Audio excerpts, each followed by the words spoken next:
बिस्मिल्लाहिर्रहमानिर्रहीम, अस्सलाम वालेकुम। आप देख रहे हैं प्रोग्राम न्यूज़ वन स्पेशल और मैं हूं जवाद कमाल।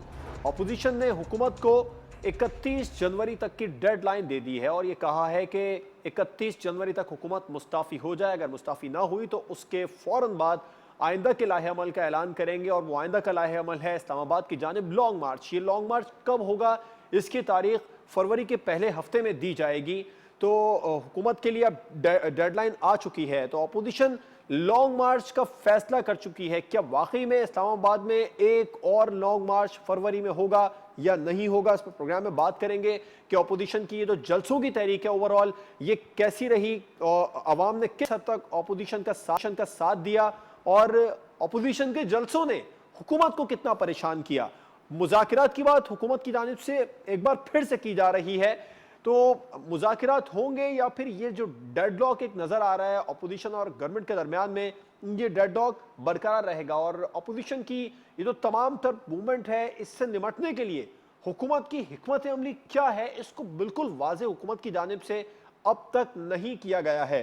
बिलावल भुट्टो जरदारी साहब ने बहुत अहम बात की थी कल के जलसे में, उन्होंने बहुत कुछ वाज़ेह कर दिया। उन्होंने कहा कि कश्तियाँ जलाकर आए हैं, इस्लामाबाद की जानिब ही अब रुख करेंगे और इस्तीफों के मामले पर भी उन्होंने बिल्कुल क्लियर कह दिया कि इस्तीफे पीडीएम के साथ ही देंगे। अब उन्होंने कश्तियां जला दी हैं, तो क्या पाकिस्तान पीपल्स पार्टी भी पीडीएम की दीगर जमातों के साथ अब वापस जाने के लिए तैयार नहीं है?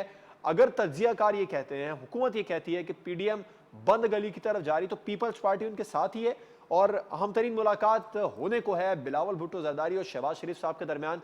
इस मुलाकात में क्या होगा, अपोजिशन लीडर को क्या पैगाम दिया जाएगा, इस पर प्रोग्राम में बात करेंगे। अपने मेहमानों का आपसे तारुफ करवाऊं, हमें स्काइप पर ज्वाइन किया है सीनियर तज्जियाकार सरबराह तहरीक जवानाने पाकिस्तान अब्दुल्ला हमीद गुल साहब ने। आपका बहुत बहुत शुक्रिया सर अपना कीमती वक्त हमें देने के लिए। और इस्लामाबाद स्टूडियो से हमें ज्वाइन कर रही हैं सीनियर एनालिस्ट मलिया हाशमी साहिबा। आपका भी बहुत शुक्रिया मलिया हाशमी साहिबा। मैं अब्दुल्ला हमीद गुल साहब आपसे आगाज करना चाहूंगा, आप ओवरऑल कैसा रेट करेंगे अपोजिशन की ये जो जलसों की मूवमेंट रही है? अब जलसे नहीं होंगे, अब लॉन्ग मार्च होगा, धरना होगा, इसकी तारीख अभी नहीं दी गई है, अपोजिशन ने मकासद हासिल कर लिए? बिस्मिल्लाहिर्रहमानिर्रहीम, शुक्रिया आपका जवाब साहब। देखें, ऑपोजिशन ने मकासद तो ज़ाहिर है हासिल नहीं किए, क्योंकि अभी तक तो ये अपने अवाइल में ही है और जब तक कि इस्लामाबाद के अंदर मामलात नहीं तय होंगे तब तक मेरे ख्याल है कि जलसा जलसा खेलते रहें, उससे कोई ख़ास फ़र्क नहीं पड़ेगा। सवाए इसके कि 1 दिन के लिए, 2 दिन के लिए मीडिया की ज़ीनत बने रहेंगे और कुछ हुकूमत के लिए सरदर्द रहेगा, ये हकीकत है। लेकिन ये भी देखिए कि एक तरफ ऑपोजिशन जलसे कर रही है, दूसरी तरफ हुकूमत में भी तब्दीलियाँ आ रही हैं। मिनिस्ट्रियाँ तब्दील हो रही हैं, इस तरीके से इमरान खान साहब की सरबराही में इजलास हो रहे हैं, उसके मुकाबले में इमरान खान साहब के बयानात आ रहे हैं, जो कि मेरे ख़्याल में इमरान खान साहब को बयानात नहीं देने चाहिए, क्योंकि वज़ीर-ए-आज़म अगर डायरेक्टली जवाब दे रहे हैं, तो इसका मतलब है कि उनकी जो मिनिस्ट्री ऑफ इन्फॉर्मेशन है, वो अपना काम मुकम्मल नहीं कर रही। इसी तरीके से मैं समझता हूँ कि जो लाहौर का जलसा था, जिसको एक्सपेक्ट किया जा रहा था मुल्तान के बाद कि वो एक बहुत कामयाब और एक बड़ा जलसा होगा, मैं समझता हूँ कि वो बिल्कुल फ्लॉप भी नहीं था, लेकिन वो एक पावरफुल शो भी नहीं था।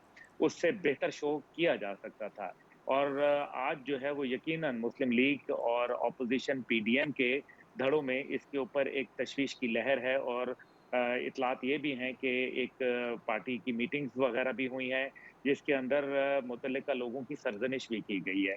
लेकिन मकसद ये है कि लाहौर शो जो था वो एक डिसाइसिव था, जिसको कहते हैं कि नेल इन द कॉफ़िन जो है, लेकिन मरियम उसकी साहिबा ने अभी बाद में न्यूज़ कॉन्फ्रेंस में ही बताया मीडिया से बात करते हुए कि इतना बड़ा जलसा उन्होंने अपनी पूरी सियासी ज़िंदगी में नहीं देखा। शाहिद खाकान अब्बासी साहब तक को मोटरसाइकिल पे पहुंचना पड़ा, इतना रश था। एक जलसा स्टेज के पीछे हो रहा था, उन्होंने बताया। उन्होंने ये भी बताया कि एक जलसा लाहौर की सड़कों पर हो रहा था, मतलब लोग बहुत ज़्यादा थे, जगह नहीं थी, हमें किसी और बड़ी जगह का इंतखाब करना चाहिए था। देखें जवाद कमाल साहब, मैं इसी जगह के ऊपर 3 जलसे खुद कर चुका हूँ। हम्म, 2 दिफ़ाए पाकिस्तान कौंसल के बहैसियत उसके एक लीडर के जी और एक मैं 2 नवंबर को जो है टीएलपी का एक जलसा था पिछले साल, जी उसको मैं कर चुका हूँ और वो बहुत बड़ी तादाद थी। उसके मुकाबले में ये एक बहुत ही मतलब एक उस अंदाज़ में तो नहीं, लेकिन मैंने जो कहा ना, अच्छा जलसा था, ये नहीं कह सकते थे फ्लॉप है, लेकिन वो कामयाब भी नहीं है और लेकिन जो हिकमत अमली जिस पे आपका सवाल का शुरू था, कि हिकमत अमली से मैं मुतमईन हूँ या नहीं हूँ, मेरा ख़्याल है कि ये हिकमत अमली जो है वो गैर मुनासिब है। क्योंकि आप तकरीबन 1.5 महीने का गैप दे रहे हैं। 1.5 महीने के अंदर आप लोगों को ये कह रहे हैं कि वो लॉन्ग मार्च की तैयारी करें, लॉन्ग मार्च के मकासद, लॉन्ग मार्च का मसला वो किस तरह से डील किया जाएगा और उस दौरान में हुकूमत को और मुख्तलिफ जो दरमियान में लोग होते हैं, उनको खेल जाएगा और ज़ाहिर है दरारें भी डलेंगी, कुछ वफ़ादारियाँ भी लेकिन तब्दील सर हो वो सकती हैं और क्योंकि आपका भी ये जो सियासी तज्ज़िये का करियर है ये बड़ा वसी है, लेकिन बैक टू बैक जलसे करना इतना आसान नहीं होता। गालिबन पाकिस्तान तहरीक इंसाफ करती रही है, लेकिन इमरान खान साहब बताते थे कि ये इतना आसान नहीं है, इतने मुख्तसर वक्त में इतना बड़ा जलसा कर लेना या जलसे को ऑर्गेनाइज कर लेना। तो गैप तो देना पड़ता है ना सियासी हिकमत अमली बनाने के लिए भी। मैं बिल्कुल आपसे इत्तेफ़ाक करता हूँ कि गैप देना पड़ता है जलसों के अंदर, लेकिन क्योंकि जलसों में इस जलसे में लाहौर से ही और उसके मज़ाफ़ात से लोगों ने आना था, इसलिए उसमें कहीं बाहर से तो लोग लाने नहीं थे। इसलिए ये बात ये है कि वो गढ़ है मुस्लिम लीग का और मुस्लिम लीग अपने गढ़ के अंदर जो है इतना बड़ा अगर मरियम साहिबा कह रही हैं, उनकी बात जो है वो अपनी राय हो सकती है, लेकिन शाहिद खाकान साहब भी मोटरसाइकिल पे आ सकते हैं, लेकिन जो कैमरा है, जो लोग हैं, जो देख के आए हैं और जो आज़ाद मीडिया है, वो भी तो आखिर बता रहा है ना और इससे पहले क्या हमने रिज़वी साहब का जनाज़ा नहीं देखा? तो हमें पता है कि कैसे बड़े-बड़े होते हैं, लेकिन ख़ैर जनाज़े और जलसे में बहुत बड़ा फ़र्क जी। होता है। वो एक अकीदतमंदों का हजूम था, जबकि जलसा जो होता है लेकिन आपने जलसे में एक चीज़ और भी महसूस की होगी जवाद कमाल साहब, आप माशाल्लाह एक सीनियर एंकर हैं, एक बड़े सहाफ़ी हैं। मुझे ये बताएँ कि क्या आपको जलसे में जोश-ओ-ख़रोश नज़र आया? जब मरियम साहिबा जो है वो कह रही थी कि नवाज़ शरीफ साहब का साथ दोगे, तो क्या अवाम उसी तरह से रिस्पॉन्ड कर रही थी जिस तरह नॉर्मल जलसों में करती है? जिस तरह से वो एक चार्ज्ड अप क्राउड होता है, लेकिन जब इतना बड़ा क्राउड अगर आपके पास जिसको वो क्लेम हैं, अगर इतना बड़ा क्राउड इस हद तक चल अगर बर्फ भी पड़ रही बिल्कुल हो, ठीक। तो लोग जो है उनको परवाह नहीं होती। लेकिन इस 1.5 महीने के अंदर मेरे ख़्याल में बहुत सारी वफ़ादारियाँ तब्दील हो सकती हैं, बहुत आड़ें आ सकती हैं और मैं समझता हूँ कि पीडीएम की ये हिकमत अमली जो है, मेरी समझ से फ़िलहाल बालातर है और इत्तेफ़ाक नहीं मलिया करता हाशमी अगर साहबा, उन्होंने आप क्या समझती हैं? ऑपोजिशन ने जो जलसे थे उनके जरिए अपना मकासद हासिल कर लिया, अब लॉन्ग मार्च की तरफ जा रहे हैं, तो लॉन्ग मार्च आप समझती हैं होगा इस्लामाबाद में ऑपोजिशन, ये वाली ऑपोजिशन लॉन्ग मार्च करने जा रही है? जी, बहुत शुक्रिया। जवाब हो सकता है आपको अपोज़िशन का कोई एक मकसद, मकासद तो छोड़िए, कोई एक मकसद समझ में आया हो। मुझे तो इनका कोई मकसद अभी तक समझ नहीं आया except for the fact that they are seeking NRO. बार-बार ये कहते हैं कि हमें एनआरओ नहीं चाहिए, कौन-सा एनआरओ, किसने माँगा एनआरओ? लेकिन जब पैसिव का भी मामला था तो हमने देखा कि इन्होंने नैब में अब तो वो कह रहे हैं पुरखुसूस एनआरओ हमें वो देना नहीं है। तरमीम लाने की कोशिश की। नहीं, नहीं, वो तो देखिए ना, कहने को तो इंसान बहुत कुछ कह सकता है। कहने को तो बहुत से लोग बहुत से दावे कर देते हैं जो कि अब कहने को तो मरियम साहिबा भी कह रही थी कि मैंने इससे बड़ा जलसा अपनी ज़िंदगी में नहीं देखा। तो और कल वो स्टेज पर कह रही थी कि वो दूर-दूर खड़े मेरे वो भाई जो मुझे नज़र भी नहीं आ रहे, उनको भी मेरा सलाम। तो वो तो अवाम को भी नज़र नहीं आ रहे थे, दूर-दूर खड़े उनके भाई। और मुझे तो शायद ये भी अब शुबा होने लगा है कि कोई बईद नहीं इनसे कि कल ये बयान दे दें कि वो असल में हमारी आधी से ज़्यादा अवाम घरों से हमारे जलसे में शरीक थी। तो कहने की बातें हैं, फेस सेविंग की बातें हैं, जो कि नहीं हो सकी। सीधी-सी बात है, पाकिस्तान की अवाम समझ चुकी है कि भले वो इमरान खान हो, नवाज़ शरीफ हो, ज़रदारी हो, कोई भी सियासतदान हो, हर शख्स अब कानून के आगे जवाबदेह है। ऐसा नहीं हो सकता कि आप कानून का मज़ाक उड़ाएँ, कानून का मज़ाक बनाएँ, धज्जियाँ उड़ाएँ। आज फजलुर रहमान साहब ने क्या किया? अब पाकिस्तान के हसास इदारों पर इल्ज़ाम लगा रहे हैं कि पाकिस्तान की फ़ौज ने आपके चैनल्स को प्रेशराइज़ किया कि लोग कम दिखाएँ, नेगेटिव कैंपेन करें, नेगेटिव प्रोजेक्शन करें। आप अपने ईमान से बताएँ जवाद, आप भी न्यूज़ वन का हिस्सा हैं। आपके कोई जानने वाले सहाफ़ी या चैनल या कोई या आपका अपना चैनल, मैं खुद जानती हूँ मुझे कितना अरसा हो गया अब इधर आते हुए, आज तक कभी किसी ने प्रेशराइज़ नहीं किया कि आपने ये बात करनी और ये नहीं करनी। ये कौन सी पैरेलल यूनिवर्स में रह रहे हैं फजलुर रहमान साहब? तो अब फौज ने बंदे तो नहीं देने थे आपको जलसागाह भरने के लिए।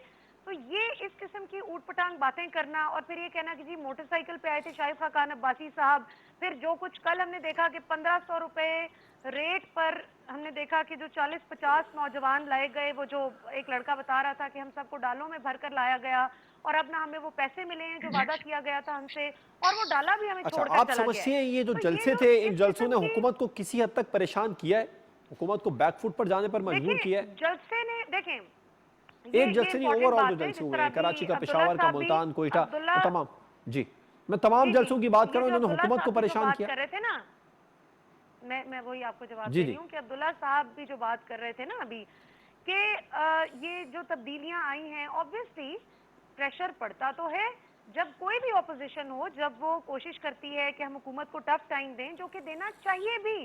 ऑपोजिशन का काम ही ये है कि उसने हुकूमत को, you know, they have to keep the government in check, they have to keep the government on their toes. लेकिन यहाँ पर एतराज इस बात से नहीं है कि ऑपोजिशन क्यों कर रही है, एतराज इस बात पर है कि ऑपोजिशन की बात में कोई सब्सटेंस नहीं है और ये पब्लिक सेंट्रिक डिमांड्स नहीं है इनकी। इनकी डिमांड ये है कि हमें एनआरओ दिया जाए, हमारे करप्शन केसेस बंद किए जाएं, करप्शन पर हमसे सवाल ना किया जाए, एंड बेटर ठीक, येट हमें हुकूमत वापस दे दी जाए। एक तो हुकूमत को ऑब्वियसली ये प्रेशर तो महसूस हुआ। शेख रशीद साहब का वजीर दाखिला के तौर पर आना, मैं समझती हूँ कि एक बहुत खुशाइन चीज़ है। क्यों? क्योंकि शेख रशीद साहब के अंडर बहुत से ऐसे इदारे हैं जो कि नवाज शरीफ साहब की वापसी में बहुत कलीदी किरदार अदा कर राइट, सकते हैं, और एजाज शाह ठीक, की निस्बत इनकी ज्यादा ये फोर फ्रंट पर आकर खेलते हैं, तो ठीक, इनकी ज्यादा एग्रेसिव अप्रोच है जो कि एक बिल्कुल अच्छी ठीक है। चेंज है। अब्दुल्ला साहब, आप जी आग थोड़ा सा आगे बढ़ लेते हैं, मैं एक और अहम मामले को डिस्कस करना चाहूंगा। अब्दुल्ला साहब, बिलावल भुट्टो साहब ने बड़ा वाज़ेह पैगाम दिया है कि कश्तियां जलाकर आए हैं, अब हमारी अगली मंजिल इस्लामाबाद है। तो इससे क्या लगता है, पाकिस्तान पीपल्स पार्टी के बारे में जो राय दी जा रही थी मुख्तलिफ तज्जियाकारों की जानिब से, खुद हुकूमत के कुछ अपने अहम तरीन वज़रा ये कहते नजर आए कि पीपल्स पार्टी किसी सूरत पीडीएम के साथ मुस्तकबिल में नहीं रहेगी, तो बिलावल भुट्टो ने बड़ा क्लियर कर दिया कल कि वो इस्लामाबाद में लॉन्ग मार्च में आ रहे हैं। देखिए, जहाँ तक आपको पता है सियासी बयानात की बात है, वो तो माज़ी में भी देते रहे हैं लोग, और उसके ऊपर फिर वो कहते हैं कि मेरे कत्ल के बाद उसने जफ़ा से तौबा। बात ये है कि होते रहते हैं वादे, वहीद बहुत होते रहते हैं, गज़ब किया तेरे वादे पे एतबार किया। मसला ये नहीं है, बहुत सारे सिंध में मामलात आए, आपको पता है आइलैंड्स का मसला आया, दीगर मसाइल आए, बता दिया, आज तो और सिंध हुकूमत के तर्जुमान ने भी बता दिया कि सिंध असेंबली भी तहलील हो सकती है। नहीं, सब कुछ हो सकता है। वो शहला रज़ा साहिबा का भी इस्तीफ़ा जो है वो सामने गर्दिश करता रहा। लेकिन मसला ये नहीं है, मसला ये है कि इस्तीफ़े देने का और ये सारा प्रेशर पॉलिटिक्स होता है, और इसका मकसद ये होता है कि सेनेट के अंदर देखें ना आप, कि फरवरी में इसको इसलिए ले जाया जा रहा है कि मार्च के अंदर अगर आप इस्तीफ़े दे देते हैं, या आप जो है वो आगे आगे एक बड़ी ऑपोज़िशन एक तहरीक चला लेती है या अवाम को इकट्ठा कर देती है इस्लामाबाद में, जो कि मलिया साहिबा मेरी बात से इत्तेफ़ाक करेंगी कि मौलाना फज़ल रहमान ने बिल्कुल आज मेरे ख़्याल में जो उनकी बातचीत थी, मैं उनको बहुत उनके साथ मेरा ताल्लुक वास्ता भी है, आप जी जानते हैं। जी लेकिन जी, इसका ये मतलब हरगिज़ नहीं है कि मैं उनकी हर बात से इत्तेफ़ाक राय रखूँ। मेरे ख़्याल है कि आज की बात उन्होंने जो है वो गैर मुनासिब की, उनको दोबारा अपनी सोच के ऊपर और अपनी राय के ऊपर नज़र-ए-फ़ानी करनी चाहिए। लेकिन ऑपोज़िशन अगर खड़ी हो जाती है, एक दबाव डाल देती है, एक बड़ा जलसा कर देती है, या एक सिट इन कर देती है जिसको धरना कहा जाता है, जो कि माज़ी में मौलाना फज़ल रहमान ने अकेले करके दिखाया, और मैं उस धरने में गया था, इसलिए मुझे मालूम है कि वो कितना बड़ा था। और अगर वो डी चौक के ऊपर कर लेती है, तो मेरे ख़्याल में हुकूमत के लिए एक बहुत बड़ा आज़ाब खड़ा हो सकता है। हम्म, और फिर आपको इस हालात के अंदर ठीक। सेनेट के इलेक्शन जो है मुख्तसरन वो सर, मुझे ब्रेक पर जाना, मुख्तसरन बिलावल भुट्टो, जरदारी साहब और पाकिस्तान पीपल्स पार्टी इस पीडीएम की मूवमेंट के साथ आखिर तक रहेगी? नहीं, आखिर तक नहीं रह सकती, ये सिर्फ गेम है। अपनी सियासत जो है वो गेम ऑफ पॉसिबिलिटीज़ एंड बिल्कुल प्रोबेबिलिटीज़ ठीक है, ठीक, और आपका इसके अंदर पॉइंट है, उनका मुझे ब्रेक पर सिर्फ जाना। मलिया हाशमी साहिबा से भी अपना इसका फंडा जवाब लेना चाहूंगा कि पीपल्स पार्टी कब तक, क्या 31 दिसंबर तक, जैसे अब्दुल्ला ने जिक्र किया कि 1.5 महीने में बहुत सारी वफादारियां तब्दील होंगी, तो 31 दिसंबर तक साथ होगी, या जैसे बिलावल भुट्टो जरदारी साहब ने कह दिया कि कश्तियां जला चुके हैं? एक ब्रेक के बाद फिर बात होगी।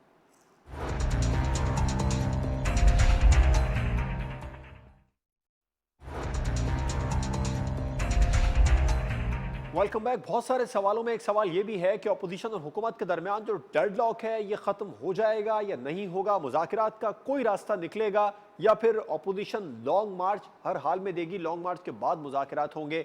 इसका जवाब लूंगा मैं अपने मेहमानों से, लेकिन पहले मलिया आपसे आंसर देना चाहूँगा। पाकिस्तान पीपल्स पार्टी अगले 1.5 महीने तक या फिर पीडीएम की इस तहरीक के आखिर तक उसके साथ रहेगी? नहीं जी, बहुत मुश्किल है। जैसे जैसे ये सिवेरिटी लाते जाएंगे अपने बयानिए में, वैसे वैसे आप देखेंगे कि पीपीपी खुद को डिस्टेंस करती जाएगी। उसकी वजह ये है कि पीपल्स पार्टी इस वक्त जो भी एजिटेशन की मूवमेंट का हिस्सा बनी हुई है, उनका मकसद हरगिज ये नहीं है कि वो इमरान खान की हुकूमत को लपेट दें। जिस तरह से आपको फजलुर रहमान साहब और मरियम बहुत ज्यादा जोशीले नजर आते हैं इस हवाले से। कल तो वो दो बिलावल लोग भी जो बड़े कि जोशीले असेंबली नजर का आए। हिस्सा बिलावल ही ने नहीं, कहा कि इमरान खान साहब को वो घर जाना तकरीर में होगा। तो जी, तकरीर की हद तक वो जरूर जोशीले होते हैं, लेकिन मरियम और फजलुर रहमान वो दो लोग हैं जो कि असेंबली का हिस्सा भी नहीं और वो इस्तीफे देने के लिए सबसे ज्यादा पुरजोश हैं। तो देखें, गौरतलब बात यह है कि कल के लाहौर के जलसे में भी लोग क्यों नहीं आए, और this is exactly why Peoples Party will not go with them till the end. वजह यह है कि इनकी बात में कोई सब्सटेंस नहीं है। पीपल्स पार्टी सबसे ज्यादा इसमें सीजन्ड जमात है, वो अच्छी तरह जानती है कि जब हमारे बयानी में सब्सटेंस ही नहीं है। इमरान खान ने जब 2014 में धरना दिया था 126 दिन का, तो उसमें अवाम को वैन्स में, बसेस में भरकर नहीं आना पड़ता था। अवाम क्यों आती थी, ये हामिद मीर साहब कह रहे थे 2-3 चैनल्स पर, मैंने सुना उनको भी और दीगर लोगों को कि जी सर्दी बहुत थी, सर्दी की वजह से कल लोग नहीं निकल सके। सर्दी नहीं देखते लोग। इमरान खान ने जो धरना दिया था वो शदीद सर्दी में इस्लामाबाद में दिया था, और लोग बगैर बसेस वैन के खुद अपने घरों से निकल कर आते थे। क्यों? क्योंकि उन्हें पता था कि इमरान खान ने तमाम आईनी और कानूनी दरवाजे खटखटाए हैं धांधली के खिलाफ, चाहे वो इलेक्शन कमीशन हो, सुप्रीम जुडिशल काउंसिल हो, इलेक्शन ट्रिब्यूनल हो, और फिर आखिरकार ये मामला सुप्रीम कोर्ट ऑफ पाकिस्तान तक गया था। तो उनके पास एक वजह थी धरना देने की कि भाई तमाम तर कानूनी रास्तों से जब हमारी दादरसी नहीं हुई, तो अब लीजिए हमारी आखिरी चीज जिस पर हम रिजॉर्ट कर रहे हैं वो धरना है। जबकि ऑपोजिशन जमातों ने बात शुरू ही एजिटेशन से की। और आखिर में मैं कहना चाहूंगी कि फजलुर रहमान साहब ने पिछले साल भी शौक पूरा करके देख लिया। वो आए थे और फिर जिस जिल्लत और रुसवाई का सामना करना पड़ा और जिस तरह से उनके बेचारे वर्कर्स ख्वार हुए थे, तो बेहतर है कि सोच समझ के अब की बार आए, क्योंकि अब लोग उनको बिल्कुल ठीक, आपका पॉइंट है। अब्दुल्ला हमीद गुल साहब, मुज़ाकरात होने जा रहे हैं लॉन्ग मार्च से पहले। जवाद कमाल साहब, मैं इसी को एक्सटेंशन में एक मुख्तसर सी बात कर लूं। वो ये है कि बिल्कुल सेनेट के इलेक्शन तक पीपल्स पार्टी साथ जाएगी, क्योंकि यहाँ उनका मकसद है। और यकीनन मरियम नवाज शरीफ साहिबा के हवाले से या फजलुर रहमान, अगर सेनेट के इलेक्शन से पहले पीडीएम ये फैसला कर लेती है कि इस्तीफे देने हैं सारे, तो पीपल्स पार्टी देगी? नहीं, उसके अंदर यह है कि इससे पहले आप देखें ना, भाव ताव होगा। ये हकीकत है कि गवर्नमेंट जो है उसके साथ बात करेगी और ये लाजमी करेगी। लेकिन अगर जब गवर्नमेंट बातचीत करेगी तो गवर्नमेंट का जो वो स्टांस है जो कि अवाम में मकबूल है वो वीक हो जाएगा और ये आहिस्ता आहिस्ता गवर्नमेंट को इरोड कर देगा। ये मेरी बात हो गई। ठीक, और मुज़ाकरात यानी कि होंगे और लॉन्ग मार्च के बाद होंगे, आप ये कहना चाह रहे हैं अब्दुल्ला साहब? मुज़ाकरात तो हो रहे हैं, क्या बात कर रहे हैं आप, मुज़ाकरात नहीं हो रहे? ठीक, अभी भी हो रहे हैं। डेडलॉक नहीं है इसका मतलब है? बिल्कुल भी नहीं। ठीक है। और ये मुज़ाकरात 31 जनवरी से पहले मुकम्मल भी हो जाएंगे? अब देखें, ये तो अब डिपेंड करता है, वो देखेंगे कि तेल देखेंगे, तेल की धार देखेंगे। अगर पीडीएम में इतना दम हुआ तो यकीनन ये मुज़ाकरात कामयाब भी होंगे और पीपल्स पार्टी को वो अलहदा करने की हत्तुल इम्कान कोशिश करेंगे, क्योंकि यही वो एक लिंक लेकिन है। पीडीएम के कुछ लीडर्स ने कल जलसे में ये वाजे कर दिया था कि फोन कॉल्स मत की जाएं, राबिते मत किए जाएं, हम कश्तियां जला के आए, हम पहुंचेंगे इस्लामाबाद। ये किस जानिब इशारा? सियासत में कभी भी दरवाजे और कश्तियां नहीं जलते, ये तारिक बिन ज़ियाद थोड़ी है। मलिहा, आप क्या समझती हैं कि जो डेडलॉक है वो ख़त्म हो चुका है, मुज़ाकरात हो रहे हैं? क्योंकि पीडीएम के बहुत सारे लीडर्स बहुत सारी बातें कल स्टेज पर करते नजर आए हैं इन डायलॉग्स के हवाले से ही लेकर। देखिए, बात यह है कि कश्तियां कौन सी, कश्ती तो सिर्फ एक है जिसमें शदीद सुराख हैं और उस कश्ती में 2 ही लोग सवार हैं, एक है मरियम और एक है फजलुर रहमान। ये लड़ाई बेसिकली मरियम और फजल रहमान की है, जो दोनों इंतहाई फ्रस्ट्रेशन का शिकार हैं। फजल रहमान साहब को इस चीज़ की फ्रस्ट्रेशन है कि वो दिहाइयों के बाद उनको घर बैठने का मौका मिला है और वो सरकारी मराद जो बगैर कोई काम किए उनको मिलती थी। अगर उन्होंने पिछले 20-30 साल में कोई काम किया तो हमें भी बताएं। तो उनकी तो वो फ्रस्ट्रेशन है। मरियम का मसला ये है कि वो अपने तई तसव्वुर किए बैठी थी कि अब वालिद साहब के बाद अगली बारी मेरी है। तो ये जो करप्शन केसेस इनके दुनिया के सामने आया हो गए, जो अल्लाह की तरफ से, ये अल्लाह की लाठी पे आवाज होती है, तो वो अब कुदरत से भी लड़ रही हैं। और वो अब एक कभी फौज पे हमले करती हैं, कल भी उन्होंने किया, फिर कभी अदलिया पे हमले करना शुरू हो जाती हैं, फिर कभी इमरान खान से इस तरह से इतनी गुस्साखाना टोन में बात करती हैं। तो ये सब कुछ क्या है? ये फ्रस्ट्रेशन है और ये सिर्फ इन दो लोगों की है। पीपल्स पार्टी यकीनन सेनेट के इलेक्शंस में जाहिर उनका भी पॉलिटिकल इंटरेस्ट है, लेकिन पीपल्स पार्टी इस एजिटेशन की मूवमेंट का हिस्सा इसलिए नहीं है कि वो फजल रहमान साहब या मरियम जितने फ्रस्ट्रेटेड हैं, वो इसलिए साथ हैं कि जरदारी साहब का जो 2013 में जब हुकूमत छोड़कर गई पीपल्स पार्टी, तो पीपल्स पार्टी ना सिर्फ पंजाब से मुकम्मल तौर पर साफ हो चुकी थी, बल्कि सिर्फ लाड़काना की हद तक रह गई थी। उसे दीगर सूबों में इन्होंने तो मौका मिल अब गया। हम बिल्कुल ठीक देखते है, हैं बिल्कुल ठीक। मलिया एक वो और सिर्फ सवाल अब पहले आप पूरे ही जवाब दीजिए। पाकिस्तान में थोड़ा पॉलिटिकली रिवाइव होने के लिए कर रहे ठीक, हैं। पहले जी, आप ही इसका जवाब दीजिए, फिर जी, मैं जी। अब्दुल्ला साहब की तरफ जाऊंगा। वो ये है कि ऑपोजिशन से निपटने के लिए हुकूमत का लाहे अमल आप समझती हैं दुरुस्त है इस तहरीक से निपटने के लिए? देखें, बात यह है कि हुकूमत की बड़ी एक इसमें ना रिजिड पॉलिसी रही है पहले दिन से, और जिस तरह असद उमर भी बताते हैं, फवाद चौधरी भी बताते हैं, आप उनसे निजी महफिलों में मिलें या आप उनसे ऑफिशियल मुलाकात करें, टीवी पर उनको सुने, तो वो एक ही बात करते हैं, और वो ये कि इमरान खान के साथ, ये बिलखुसूस ये दो लोग तो हर जगह ये बात करते हैं कि इमरान खान के साथ जब हम लोग सऊदी अरब गए, जब हम लोग किसी भी मुल्क का दौरा करने के लिए गए, जी तो हमने जो बैरून ममालिक पाकिस्तानी हैं, जो बैरून ममालिक में मुकीम पाकिस्तानी हैं, वो एक ही बात करते हैं। वो कहते हैं खान साहब हमारे खानदान महंगाई भी बर्दाश्त कर लेंगे, कोई बात नहीं, मुश्किल वक्त आता है, इंशाल्लाह वक्त ठीक हो जाएगा, आपने इन चोरों को नहीं छोड़ना। अब ये एक ऐसा माइंडसेट है जो कि पीटीआई के वोटर्स का बन चुका है। तो अगर वो ज्यादा अपनी हुकूमत को सिर्फ बचाने के लिए लेवरेज देने की कोशिश करेंगे ऑपोजिशन को, तो ऑब्वियसली जो पॉलिटिकल फॉल आउट पीटीआई की हुकूमत को बर्दाश्त करना पड़ेगा, ठीक, वो उनको नेक्स्ट इलेक्शंस में कॉस्ट करेगा। तो बिल्कुल I'm ठीक, sure हिकमत अमली कि बिल्कुल वाज़ेह है। अब्दुल्ला साहब बैकडोर पे आप अभी ये अभी हो रही हैं जी मुज़ाकरात, और मजीद भी होंगे आगे। अब्दुल्ला लेकिन साहब, थोड़ा सब हल्की कुछ आंच खुश में। असलूबी के साथ तय पा जाएगा, गवर्नमेंट मामलात को ठीक तरीके से टैकल कर लेगी? नहीं, ऐसा नहीं होगा, क्योंकि मुश्किल हालात हैं, इसमें इंटरनेशनल प्लेयर्स बहुत सारे इन्वॉल्व हैं। इससे अफगानिस्तान का एग्जिट जो है वो लिंक्ड है।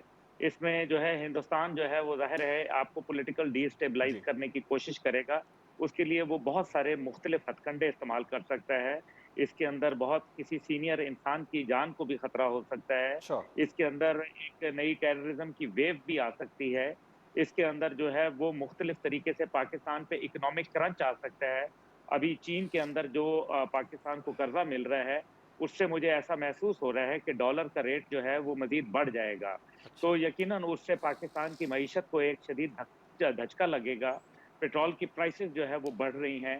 तो अवाम के जी अंदर जो एक बात है, जो कि एक फ्रस्ट्रेशन है, वो यकीनन बढ़ रही है। जिस तरह से अभी कहा गया कि लोग जो है वो सिर्फ़ कहते हैं कि आप चोरों को ना छोड़ें, लेकिन अगर 2 साल और तकरीबन ये सवा 2 साल के अंदर अगर आपने नहीं पकड़ सके किसी को और किसी को मुकामे इबरत के ऊपर ना लाके खड़ा किया, तो फिर महँगाई जो है, जो कमर तोड़ नहीं बल्कि क़यामत ख़ेज़ महँगाई है, वो आपको ले डूबेगी।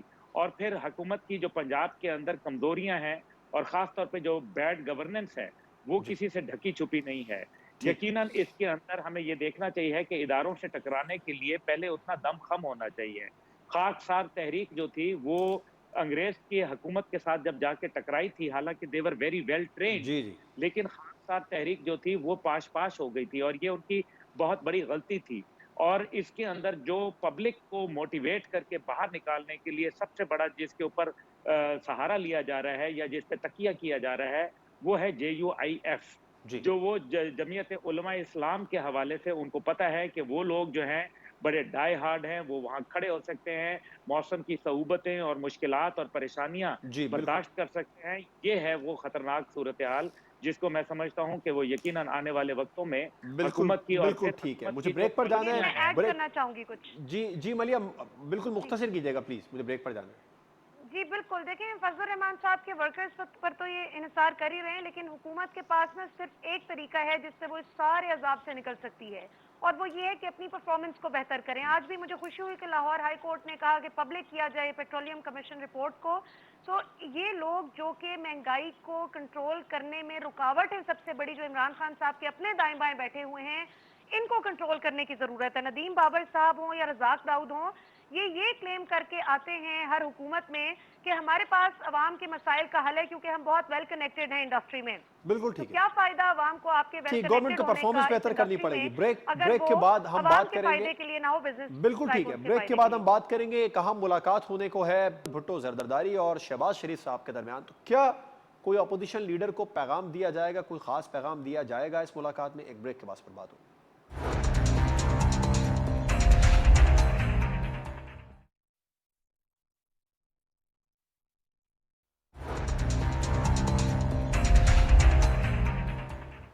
Welcome back. बिलावल शहबाज मुलाकात होने को है, क्या ये महज रस्मी मुलाकात होगी? बिलावल भुट्टो जरदारी साहब ने शहबाज शरीफ साहब से उनकी वालिदा की ताज़ियत करनी है, या फिर कोई ख़ास पैगाम भी दिया जाएगा? अब्दुल्ला साहब, आप क्या समझते हैं, ये मुलाकात कितनी इंपॉर्टेंट है इस वक्त जो करंट पॉलिटिकल सिचुएशन चल रही है पाकिस्तान में? देखिए, जहाँ तक ताज़ियत है, वो तो मेरे ख़्याल में कब की हो चुकी है उनकी, और ऐसी बात नहीं है। बहरहाल, वो ताज़ियत भी एक तरीका होता है, लेकिन असल बात ये है कि पॉलिटिकल सिनेरियो पे बात की जाएगी और कहा जाएगा कि इसमें पीपल्स पार्टी जो है, वो क्या लूज़ कर रही है और मुस्लिम लीग क्या कर रही है, और मुस्लिम लीग के क्या स्टेक्स हैं। क्योंकि जब बड़े पार्टियाँ होती हैं, क्योंकि मैंने आपसे गुज़ारिश की कि दिफ़ाए पाकिस्तान कौंसिल का भी हिस्सा रहा, तो मुझे मालूम है कि वहाँ ये होता था कि हर पार्टी के ज़िम्मे जो है वो ज़िम्मेदारियाँ दी जाती थी। तो वो पार्टी जो है वो क्या कर रही है, क्या नहीं कर रही, कितने लोग ला रही है, ऐसा-ऐसा फिर ये देखा जाता है कि एक पार्टी जो है वो तो इतना पैसा खर्च कर रही है, इतने लोग ला रही है, दूसरी पार्टी उसके मुकाबले में नहीं ला पा रही, तो फिर आहिस्ता-आहिस्ता वो फिज़ल आउट होना शुरू हो जाती हैं चीज़ें, वो फेड आउट होना शुरू हो जाती हैं, उनको बल्कि साइ साइडलाइन कर दिया जाता है उन पार्टियों को। तो ये वो बहुत सारी मुश्किलात हैं, जो एक लंबे सफ़र के अंदर ऑपोज़िशन को जो है वो पेश आएँगी, और यकीनन यही हवाले हैं जिनके ऊपर शहबाज शरीफ साहब के साथ गुफ्तगू होगी, क्योंकि उनके ख़्याल में शहबाज शरीफ साहब जो हैं, उनके रावलपिंडी के साथ कुछ मरासिम मौजूद हैं। इस वजह से वो कोशिश करेंगे कि ये मामलात जो है किसी सूरत तय हों। लेकिन मेरा ज़ाती ये ख़्याल है कि इस टाइम पे रावलपिंडी जो है उसकी इंटरफेरेंस उस अंदाज़ की नहीं है, जिस तरह से समझी जा रही है या दिखाई जा रही है। और हकीकत ये है कि इस टाइम पे इनकी अपनी कुछ कमज़ोरियाँ हैं, और एनआरओ की सिर्फ़ बात नहीं है, बात ये है कि अपना मुस्तकबिल उनको अच्छा तारीक ठीक नज़र आ सर, रहा वन है कि लाइनर अगर आपका इस आंसर तरीके देना से चाहूंगा, फिर मुझे मलिया उन्हें हाशमी छोड़ की दिया तरफ जाना है, मरिया साहबा की तरफ जाना है। One liner answer, NRO opposition government को देगी या गवर्नमेंट देखिए, अपोजिशन को देगी? मुज़ाकरात के लिए पलड़ा किसका भारी रहेगा अगर होते भी हैं दोनों तो? एक दूसरे को देंगे। पलड़ा किसका भारी रहेगा सर? अगर जिस तरीके से मोमेंटम पहले बन चुका था, जिस तरह से पहले मोमेंटम बन चुका था जी, जिस तरह से पहले मोमेंटम बन चुका था, तो पलड़ा फिर ऑपोज़िशन का भारी रहेगा। लेकिन अगर हुकूमत ने अपनी गवर्नेंस बेहतर कर ली, तो हुकूमत का जो है जो किरदार बेहतर हो जाएगा। मलिया साहबा, आप क्या समझती हैं, ये खास मुलाकात है, ये महज रस्मी मुलाकात है तो बिलावल और शहबाज शरीफ साहब के दरमियान, अपोजिशन लीडर के दरमियान आने वाले देखिए, दिनों में होने जा रही है? ये बड़ी दिलचस्प बात है कि इस मुलाकात का वक्त किस वक्त, आप देखें इस मुलाकात का इंडिया किस वक्त दिया गया, एंड उस वक्त जब कल जलसे में तकरीरें हो रही थी, जिस वक्त अवाम का टर्न आउट बिल्कुल शर्मनाक हद तक कम था, तो उस वक्त बिलावल ने फौरी तौर पर पैगाम भिजवाया कि आई लाइक टू सी शहबाज शरीफ। तो ये बेसिकली शहबाज शरीफ से ज़्यादा एक मरियम को पैगाम है कि मैं आपकी फ़िलॉसफ़ी पे चल चल के अभी तक इस बंद गली में आ गया हूँ।